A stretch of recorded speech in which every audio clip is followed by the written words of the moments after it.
हम लोगों ने करा था इंस्टिंक्ट। इंस्टिंक्ट क्या होता है? इनहेरिटेड बिहेवियर होता है। और मोटिवेशन को बहुत से लोग ये मानते हैं कि ये जो है, ये भी एक इंस्टिंक्ट का ही एक एस्पेक्ट है। और ये अलग-अलग तरीके से अलग-अलग ऑर्गेनिजम्स में इसको एनालाइज किया जाता है या आइडेंटिफाई किया जाता है। तो मोटिवेशन को ऐसा माना जाता है कि अ, जो इंस्टिंक्टिव बिहेवियर है, वो एक ड्राइव है टुवर्ड्स अ पर्टिकुलर गोल। मतलब किसी गोल को आइडेंटिफाई करके उस दिशा में किया गया कार्य जो है वो ड्राइव है। तो जब ये गोल अचीव हो जाता है उसकी वजह से जो ये ड्राइव है, जो उसको संपादित कर रहे थे, जो कार्य किया जा रहा था उस गोल को प्राप्त करने के लिए, तो उस कार्य में या उस ड्राइव में एक कमी आती है, एक फील ऑफ सैटिस्फैक्शन यानी कि सैटिस्फैक्शन आता है कि जब वो गोल अचीव हो गया तो उसके बाद एक सैटिस्फैक्शन डेवलप होता है। तो मोटिवेशन को आप डिफाइन कर सकते हो, ये एक ऐसा बिहेवियर है जिसमें कि देयर इज अ रिस्पॉन्स और drive that is directed towards a specific goal leading to satiation, which is measured by the intensity or the rate of consummatory behavior. Example, in eating, drinking, and mating, or by the rate of intensity of work the animal do to reach the goal. अब इसका क्या मतलब हुआ कि suppose कीजिए कि आपको लग रही है भूख, तो भूख में जो ड्राइव होगी उसको आप कहेंगे हंगर ड्राइव। अब हंगर ड्राइव मतलब भूख को मिटाने के लिए आप क्या करेंगे? आप भोजन या तो बनाएँगे या खोजेंगे। तो जब आपको भोजन प्राप्त हो जाएगा किसी भी तरीके से, स आपको सपोज़ कीजिए आपको कोई फ्रूट मिल गया या आपको खाना मिल गया रखा हुआ और आपने अपनी प्लेट में लगा लिया। फिर आप अब इसको आप किस तरीके से मेज़र करते हो कि जितनी तेज़ी से कंज़्यूमेटरी बिहेवियर होता है। मतलब कि जब आपको बहुत तेज़ भूख लग रही है, आपके सामने खाना है, तो आप बहुत तेज़ी से खाते हो। अगर आपको मॉडरेट अमाउंट है भूख का, तो आप थोड़ा आराम से खाते हो। तो जो रेट है कंज़्यूमेटरी बिहेवियर का या जो इंटेंसिटी है कंज़्यूमेटरी बिहेवियर की, उससे मेज़र किया जाता है कि ये मोटिवेटेड बिहेवियर में जो ड्राइव है, वो कितना स्ट्रॉन्ग है। और जब ये गोल प्राप्त हो जाता है आपका जो आपका गोल वो भोजन प्राप्त करने का था, भोजन आपको प्राप्त हो गया, आपने खाना खा लिया, उसके बाद क्या होता है कि आपको एक फीलिंग आती है सैटिस्फैक्शन की, उसको या फुलफिलमेंट की। जो फुलफिलमेंट है इसको यहाँ पर हम कह रहे हैं सैटिस्फैक्शन। संतुष्टि की भावना जो आती है, उस गोल को अचीव करने के बाद that is known as satisfaction. तो डिस्टिंग्विशिंग फीचर्स क्या हैं कि कैसे आइडेंटिफाई करेंगे कि ये मोटिवेटेड बिहेवियर है? तो पहली चीज़ तो इसमें ये है कि गोल ओरिएंटेड बिहेवियर है और गोल को डिफाइन किया गया है, this is a condition which leads to satisfaction. मतलब जो भी आपका ध्येय है, जब आपको वो प्राप्त हो जाता है, जो भी आपका गोल है, वो आपको प्राप्त हो जाता है, तो उसके बाद एक सैटिस्फैक्शन आता है। दूसरा फीचर या फैक्टर है इसका, this is a drive towards the goal and it is done by a stimulus. मतलब कोई ना कोई एक स्टिमुलस होता है। इवन जब आपको भूख भी लगी है तो आपकी बॉडी में हंगर सेंटर जब एक्टिवेट होगा, हंगर सेंटर कब एक्टिवेट होगा? हंगर सेंटर तब एक्टिवेट होगा जब ब्लड में ग्लूकोज की मात्रा जो है वो कम हो जाएगी। जब एनर्जी लो हो जाएगी उस समय हंगर सेंटर जो है वो एक्टिवेट होगा। तो जो ये हंगर सेंटर एक्टिवेट होना है, ये हंगर ड्राइव के लिए स्टिमुलस हो गया। तो ड्राइव टुवर्ड्स गोल जो है एक स्टिमुलस के कारण होती है। और तीसरा है कि इसमें 3 कंपोनेंट होते हैं। तो पहला जो फेज है, 3 जो कंपोनेंट हैं उसमें एपेटाइटिव बिहेवियर है, उसके बाद कंज्यूमेटरी एक्ट है, उसके बाद क्विसेंस है। तो एपेटाइटिव बिहेवियर जो है ये सबसे पहला फेज है और इस दौरान जो भी ऑर्गेनिज्म या एनिमल है वो अपने गोल के लिए सर्च करता है।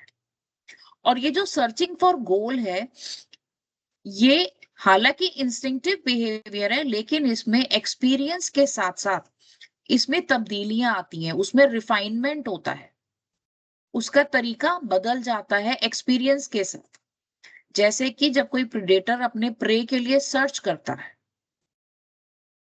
तो किस तरीके से मूव कर रहा है, किस तरीके से छुपता हुआ मूव कर रहा है, ये सब चीजें उसमें आ जाती हैं। एक्सपीरियंस के साथ इसमें बदलाव आता है। दूसरा फेज है कंज्यूमेटरी एक्ट का, कि जब गोल अचीव हो गया उसके बाद कंजम्पशन होगा।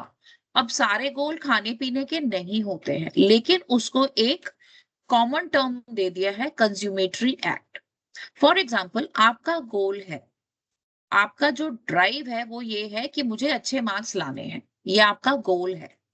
तो जो एपेटाइटिव बिहेवियर है, एपेटाइटिव बिहेवियर यहाँ पे आपको कुछ खाना तो है नहीं, आपको कुछ पीना नहीं है यहाँ पर। इस गोल को प्राप्त करने के लिए आपका एपेटाइटिव बिहेवियर क्या होगा? आपका एपेटाइटिव बिहेवियर होगा यहाँ पे गेनिंग नॉलेज। अब वो नॉलेज आपको कहाँ से मिलेगी? वो आपको बुक से मिलेगी। आप जो टीचर पढ़ा रहे हैं जब आप उसको सुनते हैं वहां से मिलेगी, जो टीचर्स के नोट्स हैं वहां से मिलेगी। उसके अलावा इंटरनेट की आप सामग्री देखते हैं, आप कॉम्पिटेटिव बुक्स देखते हैं, वहां से आपको मिलेगी। तो ये आपका जो उस गोल को प्राप्त करने के लिए जो आपका रास्ता है, जो एपेटाइटिव बिहेवियर है, इट कम्स फ्रॉम नॉलेज। अब वो नॉलेज आप किस तरीके से गेन कर रहे हैं? आप कोई ट्यूशन लगा सकते हैं, आप क्लासरूम टीचिंग के ऊपर फोकस कर सकते हैं कि क्या पढ़ाया जा रहा है क्लास में, आप बुक से पढ़ सकते हैं, किसी से नोट्स लेकर के पढ़ सकते हैं, ऑनलाइन पढ़ सकते हैं, what ever way you think is right. तो ये एपेटाइटिव बिहेवियर हो गया। फिर कंज्यूमेटरी एक्ट कहाँ पर आता है? जब आपको एग्जाम का क्वेश्चन पेपर आपको मिला, तो आप उसको सॉल्व करना शुरू करोगे, तो वो वहां पर कंज्यूमेटरी एक्ट बन जाएगा कि आपने नॉलेज गेन कर ली, लेकिन उसका रिजल्ट आपको कैसे पता चलेगा? जब आपका एग्जाम होगा। तो कंज्यूमेटरी एक्ट क्या है? आपने एग्जाम दिया, आप किस तरीके से एग्जाम दे रहे हो। अगर आपने अच्छा पढ़ा है, आप अच्छे से दोगे। आपने उतना अच्छा नहीं पढ़ा, तो आप इधर उधर देखोगे। उसके बाद जब एग्जाम खत्म हो गए, तो क्या होगा? एक फेज ऑफ क्विसेंस या सेटिस्फेक्शन आएगा कि ठीक है, मैंने पढ़ा था, मैंने एग्जाम दे दिया, अब आपको सेटिस्फेक्शन है कि मैंने जितना पढ़ा था उस हिसाब से मैंने अच्छा करा। अगर कोई भोजन करता है, उसको एक सेटिस्फेक्शन आता है कि ठीक है, मेरा पेट भर गया, मेरे को एनर्जी मिल गई। तो ये तीन इसके इंपॉर्टेंट कंपोनेंट्स है मोटिवेशनल बिहेवियर के, या मोटिवेशन के। एपेटाइटिव बिहेवियर, कंज्यूमेटरी एक्ट और क्विसेट्स। यहां तक आपको समझ में आ गया सबको? Yes ma'am. Yes ma'am. बेटा, अगर किसी को बीच में कुछ पूछना है तो आप बीच में पूछ लेना, ठीक है? देन अब आते हैं हम इसकी न्यूरोफिजियोलॉजी पे। मतलब कि ब्रेन में कौन से सेंटर्स हैं जो मोटिवेशनल बिहेवियर को कंट्रोल करते हैं। तो बेसिकली जो हाइपोथैलेमस है वो एक बहुत इंपॉर्टेंट पार्ट है ब्रेन का।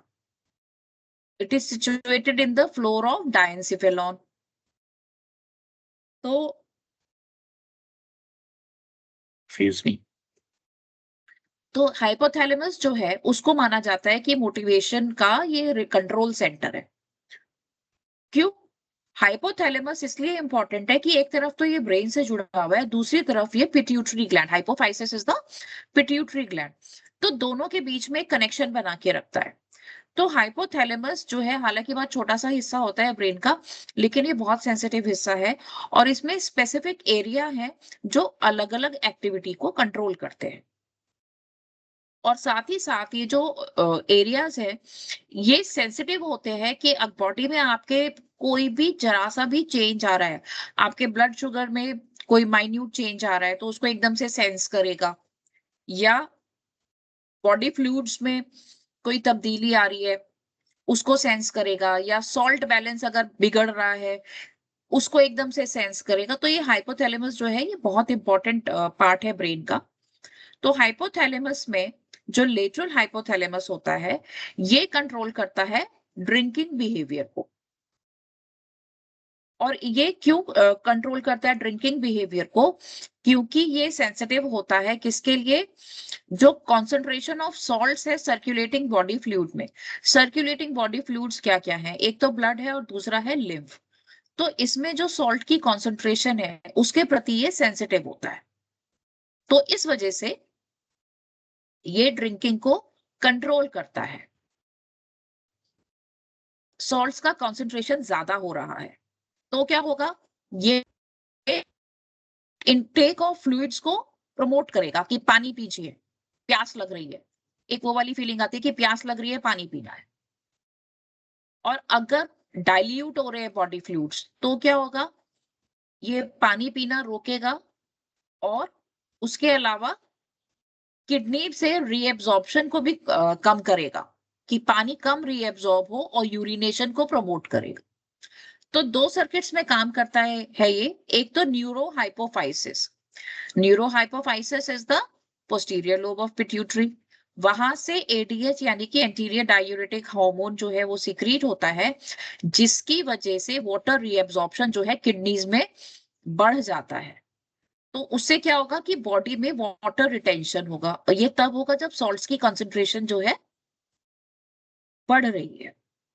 दूसरा तरीका है, ये एनिमल को सबकॉन्शियसली ये डायरेक्ट करेगा कि लुक फॉर वाटर, आप पानी खोजो, पानी खोजो या कुछ भी लिक्विड खोजो और उसे पियो। तो एक तरीका हो गया कि बॉडी में वाटर रिटेंशन हो रहा है क्योंकि किडनी से रीएब्जॉर्प्शन बढ़ रहा है, और दूसरा तरीका हो गया कि वाटर इनटेक बढ़ रहा है। ये आप लोग की समझ में आ गया? Yes, ma'am. Yes, ma'am. इसी तरीके से जो वेंट्रोमीडियल न्यूक्लियस होता है हाइपोथैलेमस का, ये सप्रेस करता है फीडिंग एक्टिविटी को, लेकिन जो लेटरल हाइपोथैलेमस होता है ये फीडिंग एक्टिविटी को बढ़ावा देता है। इसी तरीके से और भी बहुत सारे बिहेवियर्स हैं। तो हाइपोथैलेमस के अलग अलग जो पॉइंट्स हैं या साइट्स हैं वो उसको कंट्रोल करते हैं। सेक्सुअल बिहेवियर हो गया या स्लीप बिहेवियर हो गया, इमोशनल बिहेवियर है और मैटरनल बिहेवियर है। तो ये भी सब हाइपोथैलेमस के स्पेसिफिक पॉइंट्स या एरिया से एसोसिएटेड होते हैं। लेकिन ये जितने भी बिहेवियर हैं ये केवल हाइपोथैलेमस के ऊपर डिपेंड नहीं करते हैं। They also depend upon the hormone secretions in the body. अलग अलग हॉर्मोन्स भी इनको कंट्रोल करते हैं। तो किसी भी एक्टिविटी को कंट्रोल करने के लिए हाइपोथैलेमस में दो रेगुलेटरी मैकेनिज्म्स होते हैं जो एक दूसरे के विपरीत या एंटागोनिस्टिकली काम करते हैं। एक तो होता है एक्साइटेटरी, मतलब कि वो उस एक्टिविटी को बढ़ावा देगा जिसको वो कंट्रोल कर रहा है। दूसरा हो गया इनहिबिटरी, यानी कि वो इनहिबिट करेगा या रोकेगा। अब जैसे हमने ऊपर अभी पहले ये बात करी थी कि वीएमएच या वेंट्रोमीडियल न्यूक्लियस हाइपोथैलेमस का फीडिंग एक्टिविटी को कम करता है। मतलब अगर आप कुछ खा रहे हैं तो रोकेगा कि बस हो गया बहुत, अब नहीं खाना। जबकि लेटरल हाइपोथैलेमस जो है वो फीडिंग एक्टिविटी को बढ़ावा देता है, मतलब आप खाते जाओगे। तो ये क्या हुआ? ये दोनों एक दूसरे के विपरीत दिशा में काम कर रहे हैं, ऑपोजिट डायरेक्शन में काम कर रहे हैं। एक बढ़ा रहा है, एक घटा रहा है। तो इसी तरीके से जितने भी बिहेवियर हैं उसके लिए दो सेंटर्स हैं, रेगुलेटरी सेंटर्स। एक जो है एक्साइटेटरी है और दूसरा जो है वो इनहिबिटरी है। यहां तक समझ में आ गया? Yes, ma'am. तो जो ड्राइव है, अब ये दो ड्राइव चलेंगी यहाँ। आप इस चीज को इस तरीके से समझिए कि यहाँ पे एक ड्राइव नहीं चलेगी, यहाँ पे दो ड्राइव चलेंगी। एक एक्साइटेटरी ड्राइव होगी। एक्साइटेटरी मतलब जो भी कंसर्न्ड एक्टिविटी है वो बढ़ेगी। दूसरी इनहिबिटरी मैकेनिज्म होगा, मतलब जो कंसर्न्ड एक्टिविटी है वो कम हो जाएगी। तो एक्साइटेटरी जो एक्टिविटी है, तो जब वो काम हो गया तो वहां पे सेसिएशन आएगा।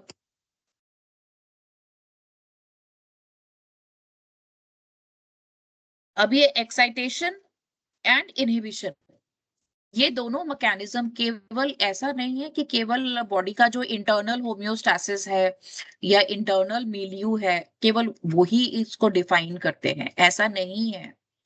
इसके लिए एनवायरमेंटल स्टिमुलाई भी बहुत इंपॉर्टेंट है। और उसके अलावा सेरिब्रल कॉर्टेक्स भी एक बहुत इंपॉर्टेंट रोल प्ले करता है इसके लिए। अब जैसे हाइपोथैलेमस में टेम्परेचर रेगुलेटरी सेंटर्स होते हैं, टेम्परेचर परसीव करता है हाइपोथैलेमस। तो जब टेम्परेचर चेंज होता है तो उसके हिसाब से आपकी बॉडी में भी फिजियोलॉजिकल चेंजेस आते हैं, और बॉडी फ्लूइड्स में जो सॉल्ट कॉन्सेंट्रेशन है उसमें भी तब्दीलियां आती हैं। तो इसके लिए क्या होते हैं, there are thermoreceptors and there are osmoreceptors. Osmoreceptors क्या करेंगे, आपकी बॉडी में ऑस्मोटिक प्रेशर को मेंटेन करेंगे, और थर्मोरिसेप्टर्स टेम्परेचर को मेंटेन करते हैं। तो अगर हम बात करते हैं सेरिब्रल कॉर्टेक्स की विद कॉन्टेक्स्ट टू मोटिवेशन, तो जो बेस रीजन है सेरिब्रल कॉर्टेक्स का, बेसल पार्ट सेरिब्रल कॉर्टेक्स का, और frontal parts of the right and left hemisphere and rhinencephalon या लिम्बिक सिस्टम जो है, ये हाइपोथैलेमस से कनेक्टेड होते हैं, और इसी वजह से इनका भी इन्फ्लुएंस आता है मोटिवेटेड बिहेवियर के ऊपर। अब कॉर्टेक्स का ही, सेरिब्रल कॉर्टेक्स का एक पार्ट है नियोकॉर्टेक्स।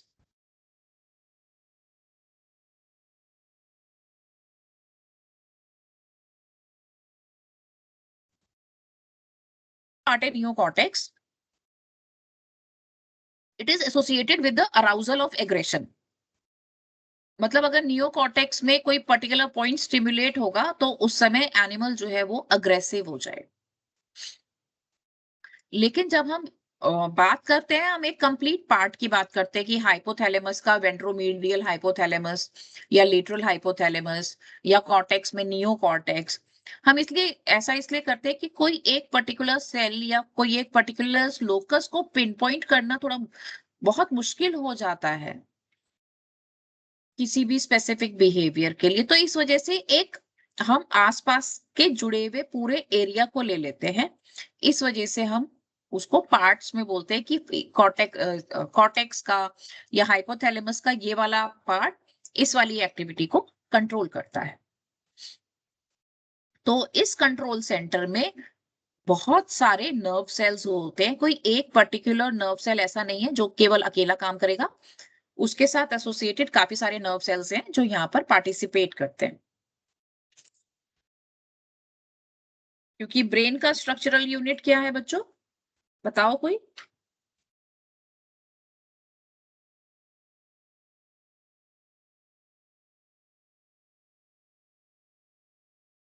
ब्रेन का यूनिट क्या है, स्ट्रक्चरल यूनिट क्या है, brain is made up of what? Neurons. Yes, ma'am nerve cells. Neurons और नर्व सेल्स एक ही बात है, ठीक है ना।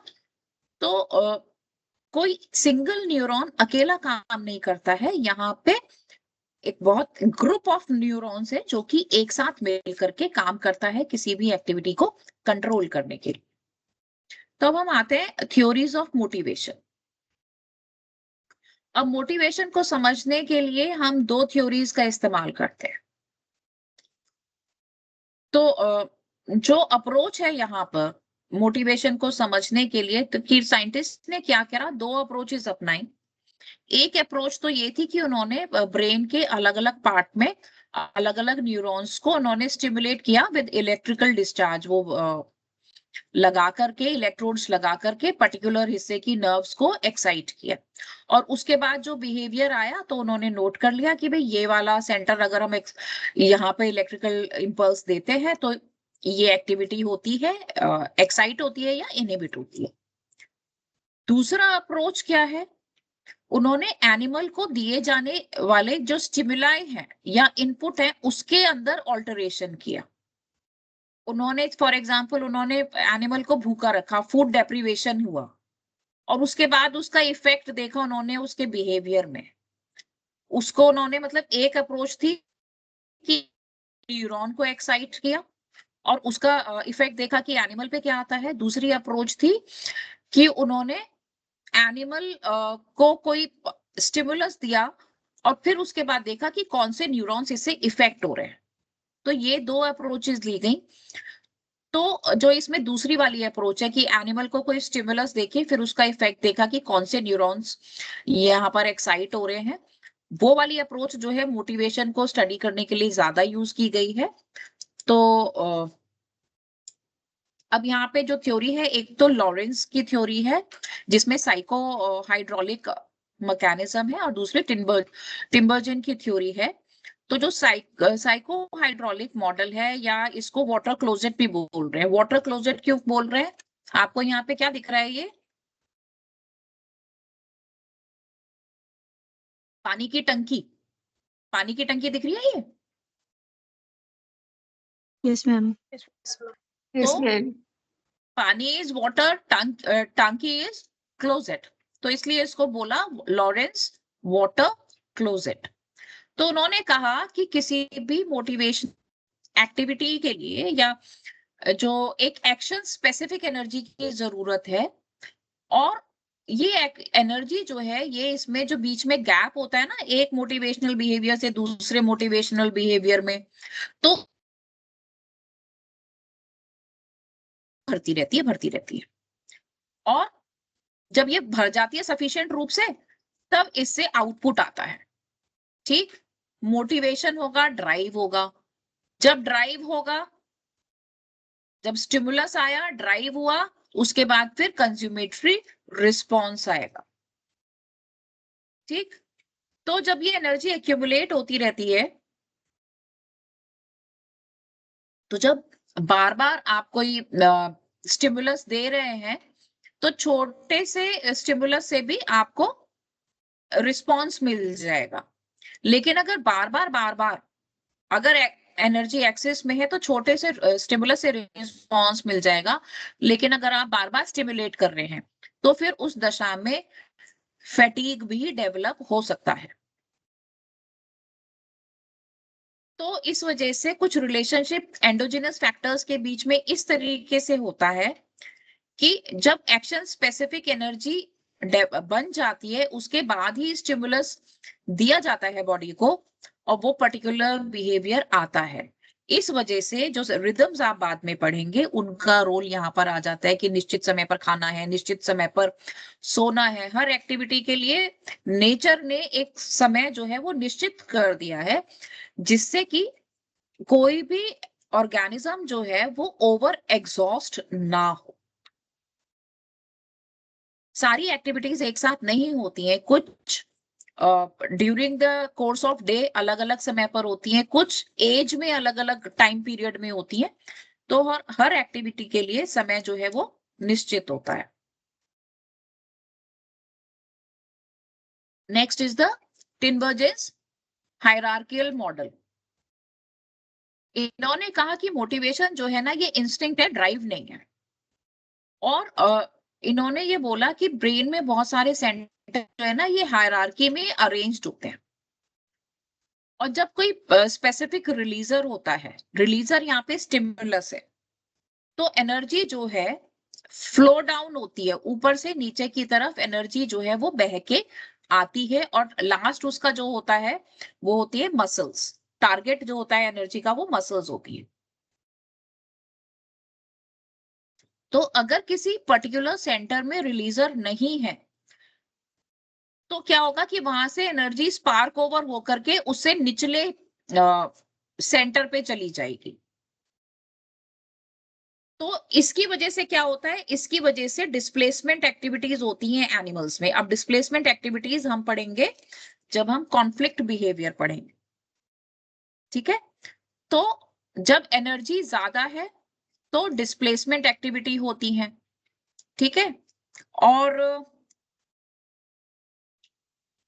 कई बार क्या है, जब एनर्जी, लॉरेंस का जो मॉडल है साइको हाइड्रोलिक मॉडल, इसमें क्या है कि अगर एनर्जी ज्यादा है, स्टिमुलस नहीं मिल रहा है, तो फिर क्या होगा, वैक्यूम एक्टिविटीज भी होती है। तो ये भी हम पढ़ेंगे कॉन्फ्लिक्ट बिहेवियर में। ठीक है, तो आप यहाँ पे देख सकते हैं कि एक हायर सेंटर से लोअर सेंटर पे एनर्जी जो है स्पार्क ओवर होकर के कोई भी काम जो है वो संपादित हो रहा है। तो आप यहाँ पे देख का एग्जाम्पल हमने देखा था। तो यहाँ पर क्या है कि एक 3 स्पाइन स्टिकलबैक आप सपोज कीजिए किसी एक्वेरियम में है या पानी में अपने नेचुरल हैबिटेट में है। तो अगर स्वोलन बेली है इंट्रूडर पर, इसका मतलब ये हुआ कि जो इंट्रूडर है वो फीमेल है। तो फीमेल की प्रेजेंस में वो क्या करेगा, वो जिगजैग डांस करेगा। मतलब ये उसका कौन सा बिहेवियर हो गया, कोर्टशिप बिहेवियर ये स्टार्ट हो गया। ठीक है। अगर मेल सेक्स हार्मोन है पानी में तो भी जिगजैग डांस करेगा, लेकिन उसके अलावा ये हेड डाउन थ्रेट भी देगा। अगर प्रेजेंस ऑफ नेस्ट है तो जिगजैग डांस करेगा, और उसके अलावा नेस्ट पे जाके फैनिंग करेगा। ये पेरेंटल केयर आ गई यहाँ पे, फैनिंग। देन अगर इंट्रूडर की रेड बेली है तो वहां पे केवल एक ही बिहेवियर है, हेड डाउन थ्रेट। अगर अंडे हैं नेस्ट में तो वहां पर फैनिंग करेगा। तो अब इस केस में आप ये देखिए, प्रेजेंस ऑफ नेस्ट है, ठीक। अब यहाँ पे ये दो बिहेवियर दिखा रहे हैं, एक तो जिगजैग डांस है और दूसरा है फैनिंग। प्रेजेंस ऑफ नेस्ट है लेकिन हो सकता है कि उसमें अंडे नहीं है, तो अगर ये फैनिंग कर रहा है तो ये वैक्यूम एक्टिविटी है, इसका कोई औचित्य नहीं है, वैक्यूम में हो रही है ये एक्टिविटी। या जिगजैग डांस के बीच में हो गई।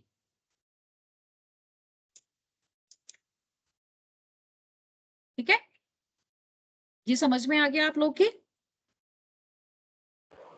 Yes, ma'am. Yes, ma'am. Okay.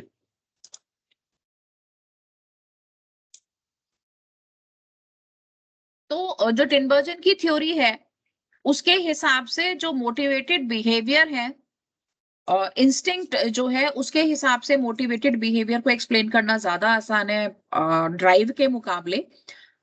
लेकिन ड्राइव जो है वो फिर भी थोड़ा अभी भी यूज होता है, क्योंकि एक ही कॉन्सेप्ट से आप सारी चीजें एक्सप्लेन नहीं कर सकते हैं। तो इस वजह से इंस्टिंक्ट और मोटिवेशनल ड्राइव, इन दोनों को हम साथ साथ ही पढ़ते हैं।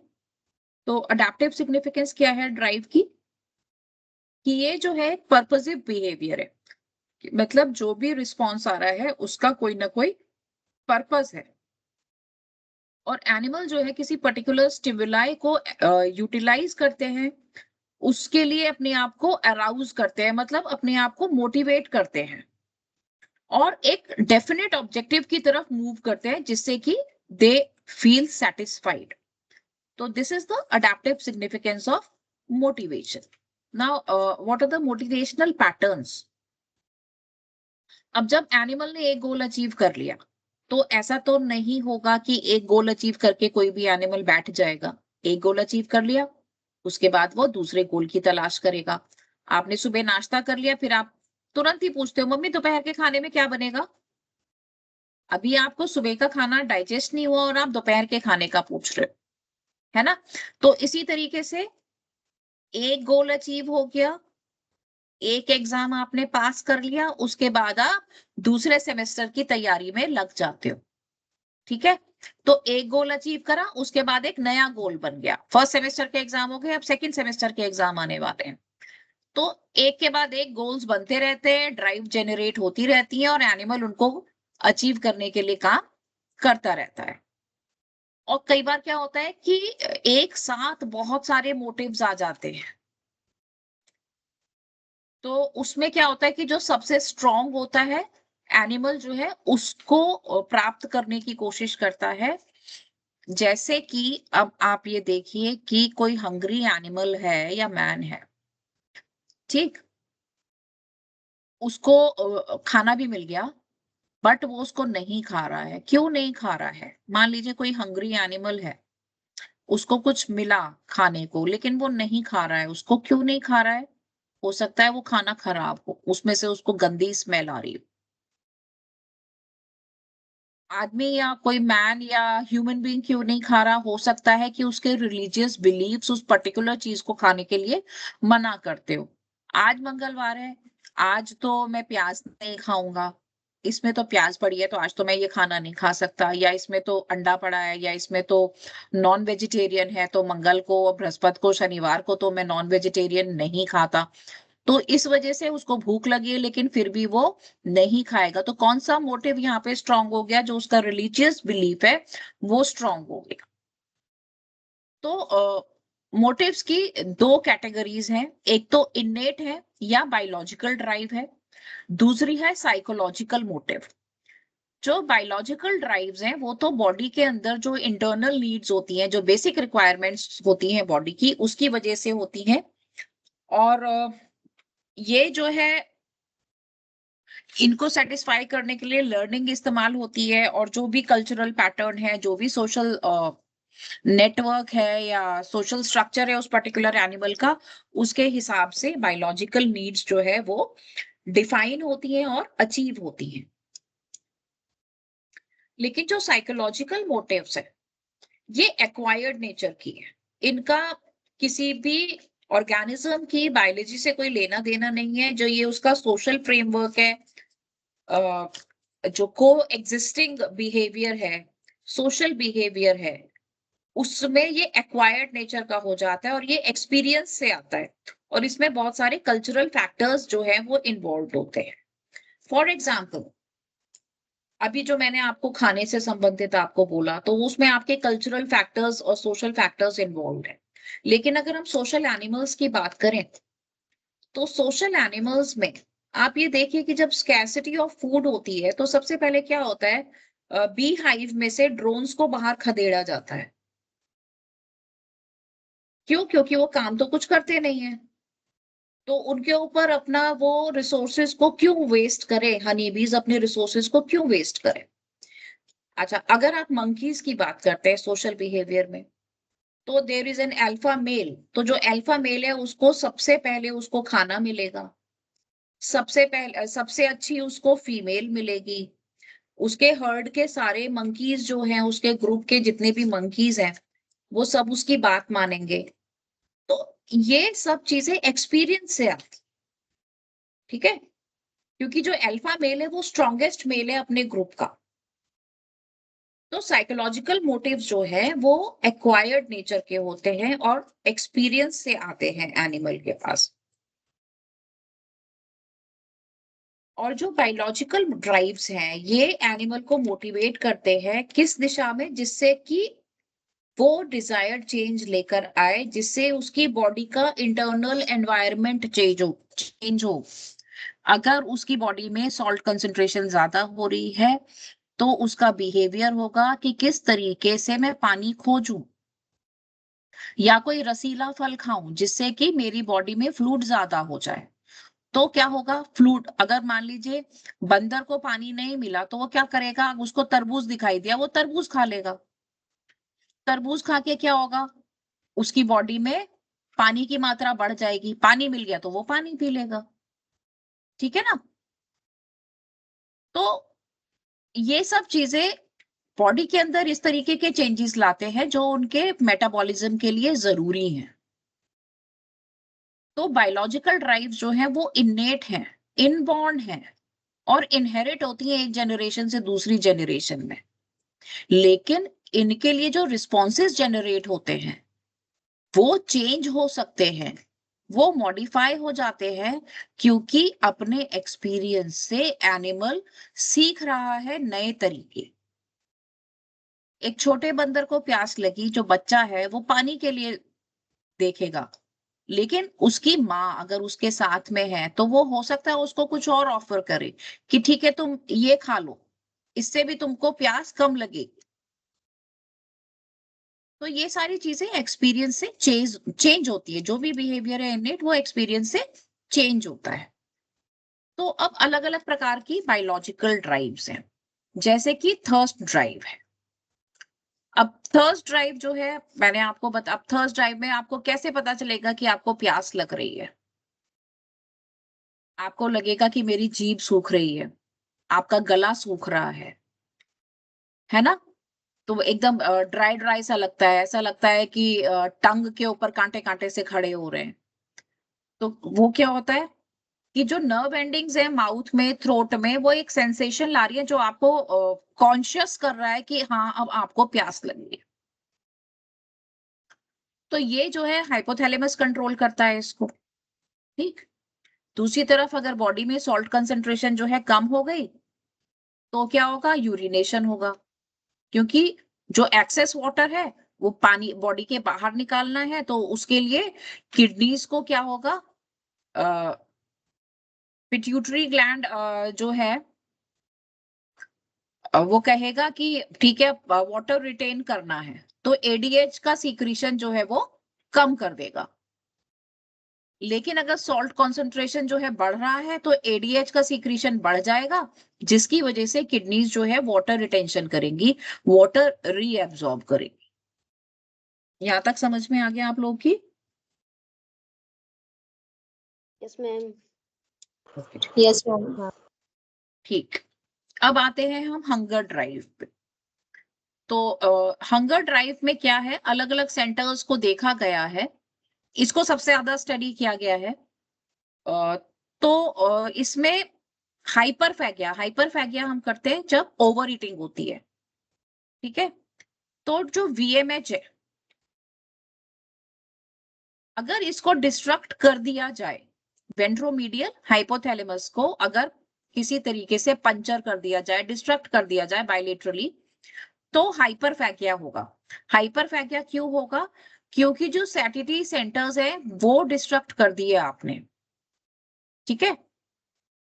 वीएमएच अगर एक्टिवेट होगा तो ईटिंग स्टॉप होगी, लेकिन क्योंकि वीएमएच को ही आपने डिस्ट्रक्ट कर दिया तो क्या होगा कि ईटिंग रुकेगी नहीं, कंज्यूमेटरी बिहेवियर चलता रहेगा, इंक्रीज फूड इनटेक हो जाएगा।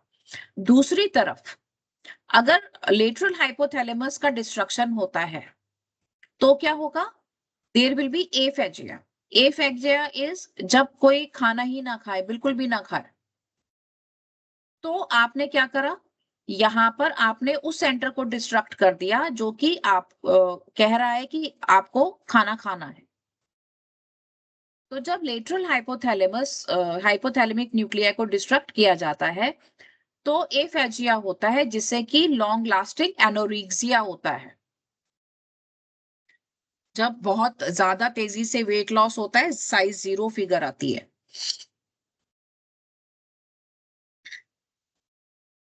तो इनको और इसके अलावा और क्या है, हम लोगों ने जब हम बायोकेमिस्ट्री में कर रहे थे कार्बोहाइड्रेट मेटाबॉलिज्म, तो हमने क्या करा था कि काइम जब डिओडिनम में आता है, जब स्टमक से partially digested chyme small intestine में आता है, डिओडिनम में आता है, तो उस समय स्टमक जो है कुछ गैस्ट्रोइंटेस्टाइनल हॉर्मोन्स भी रिलीज करती है, जो कि जिसकी वजह से पैनक्रियाटिक डाइजेस्टिव एंजाइम सीक्रेट होते हैं।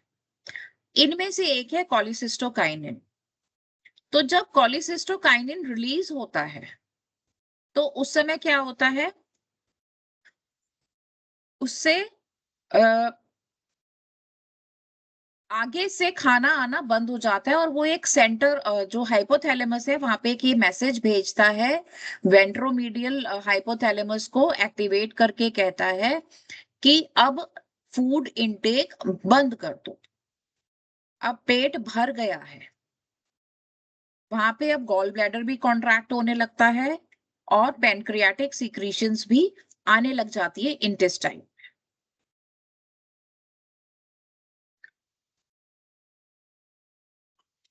तो जब ये कॉलिसिस्टोकाइनिन गैस्ट्रोइंटेस्टाइनल ट्रैक्ट में रिलीज होता है तो उस समय इनहिबिटरी सेंटर्स जो है हाइपोथैलेमस में, जो वीएमएच है वहां पे वो एक्टिवेट हो जाते हैं, और ब्लड ग्लूकोज लेवल भी धीरे धीरे बढ़ने लग जाता है।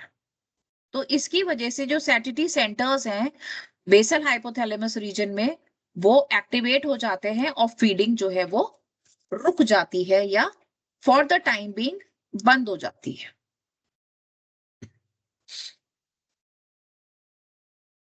So this is about the hunger drive. Next is the sleep drive. अब स्लीप ड्राइव क्या है कि जो डायर्नल एनिमल्स हैं उनको रेस्ट की जरूरत है, क्योंकि ड्यूरिंग स्लीप क्या होता है, मसल्स रिलैक्स करती हैं। आपकी बॉडी भी अपना रिजुविनेट होती है। तो जब भी कोई ऑर्गेनिज्म बहुत थक जाता है, उसको रेस्ट की जरूरत है। तो इसकी वजह से वो एक स्लीपीनेस आती है और एनिमल सोचता है कि या animal will go for sleep. लेकिन अगर कोई एनिमल इमोशनली डिस्टर्ब्ड है तो उस समय उसको स्लीपलेसनेस हो सकती है। और स्लीपलेसनेस जो है, लैक ऑफ स्लीप किसकी वजह से होती है? अगर ब्रेन के कुछ लोअर सेंटर्स को इंजर कर दिया जाए तो स्लीपलेसनेस हो सकती है। कुछ कल्चरल प्रैक्टिसेस भी होती हैं जिसकी वजह से ये प्रॉब्लम हो सकती है। फॉर एग्जाम्पल, अगर जो लोग ऑनलाइन काम करते हैं उनकी नाइट शिफ्ट है तो उससे भी, और दिन में कल्चरल प्रैक्टिसेस ऐसी हैं कि भाई दिन में तो सोना नहीं है, रात को उनकी शिफ्ट है, काम की शिफ्ट है, तो उस वजह से भी स्लीप ड्राइव अफेक्ट हो जाती है।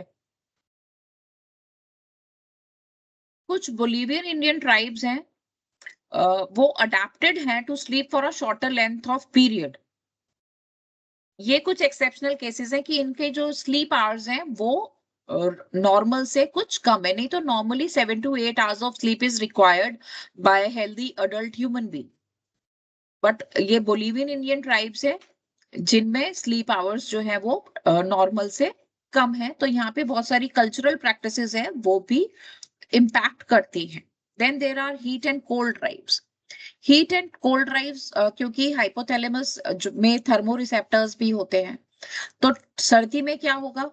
सर्दियों में ठंड लगेगी तो उसमें क्या होता है कि जो पेरिफेरल ब्लड वेसल्स हैं वो कॉन्स्ट्रिक्ट होती हैं बॉडी की, so that heat is retained.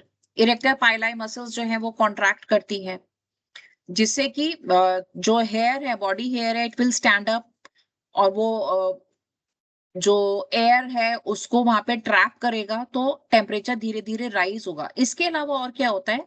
इसके अलावा होता ये है कि एड्रिनलिन और थायरॉक्सिन का भी सीक्रीशन बढ़ जाता है। उससे क्या होता है कि ब्लड प्रेशर इंक्रीज होता है, बॉडी में हीट जनरेट होती है, so that the temperature is increase. लेकिन जब गर्मी है उस समय क्या होता है? गर्मियों में क्या होता है कि वैसोडाइलेशन होता है, जो पेरिफेरल ब्लड वेसल्स होती है उधर की तरफ ब्लड फ्लो बढ़ जाता है जिससे कि बॉडी हीट तेजी से बाहर निकले। या आप डॉग्स में देखेंगे कि गर्मियों में वो क्या करते हैं कि अपनी टंग को बाहर निकाल के बहुत तेज तेज सांस लेते हैं, क्योंकि उनकी टंग जो है बहुत हाईली वेस्कुलराइज्ड है। तो जब वो बाहर निकाल के तेजी से पैंटिंग करते हैं या सांस लेते हैं तो उससे बहुत तेजी से पानी इवेपोरेट होता है, तो they get a cool feeling. उनको एक ठंडी फीलिंग आती है। या जब आपको पसीने आ जाएं, बहुत अच्छे से पसीने आ जाएं, फिर आप पंखे में आओ तो एकदम से बॉडी कूल डाउन होती है। तो पसीना आना जो है या स्वेटिंग जो है, that is also a means of reducing the body temperature. अगर आप एक्सटर्नल डिवाइसेस को यूज करते हैं, जैसे कि गर्मियों में आप ठंडा पानी पीते हैं, चाहे घड़े का हो चाहे फ्रिज का हो, आप रूम कूलर्स इस्तेमाल कर रहे हैं, आप इलेक्ट्रिक फैंस इस्तेमाल कर रहे हैं, एसीज इस्तेमाल कर रहे हैं, हाथ का पंखा इस्तेमाल कर रहे हैं, या सर्दियों में आप रूम हीटर्स का इस्तेमाल कर रहे हैं, नहाने के लिए गर्म पानी का इस्तेमाल कर रहे हैं जिससे आपकी बॉडी का टेम्परेचर एक मेंटेन रहे। तो जब आप कोई इस तरह के एक्सटर्नल सोर्सेस को यूज कर रहे हैं उसको कहते हैं servo control. And this is important for your quiz. Servo control क्या होता है? सर्वो कंट्रोल में जब आप आर्टिफिशियल चीजों का इस्तेमाल करते हैं for regulation of body temperature, then it is known as servo control. ये समझ में आ गया आप लोगों की? Yes, ma'am. Yes, ma'am. Yes, ma'am. Then there is sexual drive. अब ये जो सेक्सुअल ड्राइव है ये एज स्पेसिफिक है। सबसे पहली चीज, this is age specific. It is regulated by hormones. अलग अलग हॉर्मोन्स का अलग अलग रोल है यहाँ पर। मेल्स में जो एंड्रोजन्स हैं जो कि टेस्टिस से रिलीज होते हैं, इनका बहुत इंपॉर्टेंट रोल होता है। एड्रिनोकॉर्टिकोट्रोफिक हार्मोन है, गोनाडोट्रोपिन हार्मोन्स है जो कि पिट्यूटरी ग्लैंड से रिलीज होते हैं, ये सेक्सुअल मेच्योरिटी के लिए रिस्पॉन्सिबल होते हैं। तो मेटिंग बिहेवियर तभी डेवलप होगा जब गोनाडोट्रोपिन्स रिलीज होंगे, एसीटीएच अपना काम कर रहा है, एंड्रोजन्स रिलीज हो रहे हैं, फीमेल्स में प्रोजेस्टेरॉन, एस्ट्रोजन ये रिलीज हो रहा है। तो जो सेक्सुअल ड्राइव है वो बेसिकली फिजियोलॉजिकल कंडीशंस के ऊपर डिपेंड करती है, it will change from time to time. तो कोई भी एनिमल हर समय हीट में नहीं होता है, they have a particular breeding period और द ब्रीडिंग सीजन कुछ पर्टिकुलर एज में होता है। Then there are social factors also responsible for the sexual drive. तो फीमेल रैट्स में एस्ट्रोजन जो ओवरी से रिलीज होता है, it is responsible for the sexual urge. और कुछ एनिमल्स में प्रोजेस्टेरॉन हार्मोन्स जो है वो प्रेगनेंसी को मेंटेन करता है। फीमेल्स में नॉर्मली क्या होता है कि एस्ट्रोजन लेवल इट में बी हाई और इट में बी लो। तो ओव्यूलेशन जब होता है तो उस समय एस्ट्रोजन जब हाई एस्ट्रोजन लेवल होगा, ओव्यूलेशन जो है उसी समय पर होता है फीमेल्स में। और उसी समय पर females they are in heat, they are attracted towards male, और उसी समय वो रिसेप्टिव होती हैं और अग्रेसिव भी हो जाती हैं। तो जब एस्ट्रोजन हाई होता है तो that is known as the estrus of the heat period. तो हीट पीरियड में क्या होगा कि रेस्पिरेटरी एक्टिविटी ज्यादा हो जाएगी, ब्लड प्रेशर इंक्रीज हो जाता है। और ह्यूमन फीमेल्स में अर्ली मेंस्ट्रुअल साइकिल में या पोस्ट मेंस्ट्रुअल फेज में जो सेक्स डिजायर है वो बढ़ जाता है। It is under the influence of the hormonal secretions. तो अगर मान लीजिए बर्ड्स में ये एक्सपेरिमेंट्स किए गए हैं कि अगर किसी बर्ड की उसको ओवरेक्टोमाइज कर दिया जाए, मतलब उसकी ओवरीज निकाल दी जाए और उसके बाद उसमें टेस्टोस्टेरोन इंजेक्ट कर दिया जाए, तो होता क्या है कि जो फीमेल बर्ड्स हैं, बर्ड्स में क्या होता है कि females they don't have a song. Song जो है वो मेल के पास ही होता है, male sings to attract the female. लेकिन अगर फीमेल की ओवरीज निकाल के उसको टेस्टोस्टेरोन इंजेक्ट किया जाए तो they develop the singing apparatus. और मेल कैनरी में ये भी देखा गया है कि एक पर्टिकुलर पार्ट है फोब्रेन का, आरे रोबस्टस आर्किस्ट्रेटियालिस, ये इसका साइज बड़ा होता है। तो ऐसी फीमेल्स जिसमें से ओवरी निकाल करके टेस्टोस्टेरोन दिया गया, उनके भी आरे एपरेटस का साइज बड़ा हो जाता है। और इसके अलावा अगर मेल कैनरी की टेस्टिस रिमूव कर दी जाए तो उसके आरे रोबस्टस आर्किस्ट्रिएटियालिस का जो साइज है वो कम हो जाता है। It also loses the song या सिंगिंग कैपेसिटी। लेकिन अगर उसको एडमिनिस्टर किया जाए, टेस्टोस्टेरोन के इंजेक्शंस दिए जाए, तो then it will develop a song.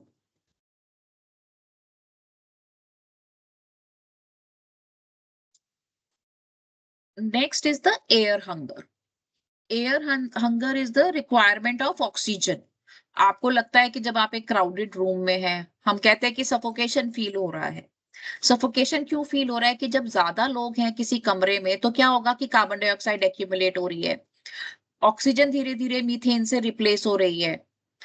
तो उसमें क्या है, क्योंकि ऑक्सीजन कम हो रही है, रेस्पिरेशन में डिस्कम्फर्ट एक डेवलप होना शुरू हो जाता है, कार्बन डाइऑक्साइड कार्बन मोनोऑक्साइड ज्यादा हो गए। तो इस वजह से आपको ज्यादा मेहनत करनी पड़ रही है सांस लेने में, तो इस वजह से वो एक एयर हंगर डेवलप होता है कि आप तेज तेज सांस लेके ऑक्सीजन की कमी को पूरा करें। Then there is pain drive. Pain drive is कि पेन ड्राइव तब बनता है अगर वो बहुत लंबे समय तक परसिस्ट करे, कि कोई बहुत ज्यादा चोट लग गई किसी को, मान लीजिए किसी को फ्रैक्चर हो गया, तो उसको पेन काफी लंबे समय तक रहेगा, then it becomes a drive. या कोई जल गया तो जलन बहुत देर तक रहती है, then it becomes a drive. तो पेन को हम ट्रू बायोलॉजिकल ड्राइव नहीं कहते हैं, क्योंकि ये जो है it is more of a emotional thing than a physical thing. ठीक है।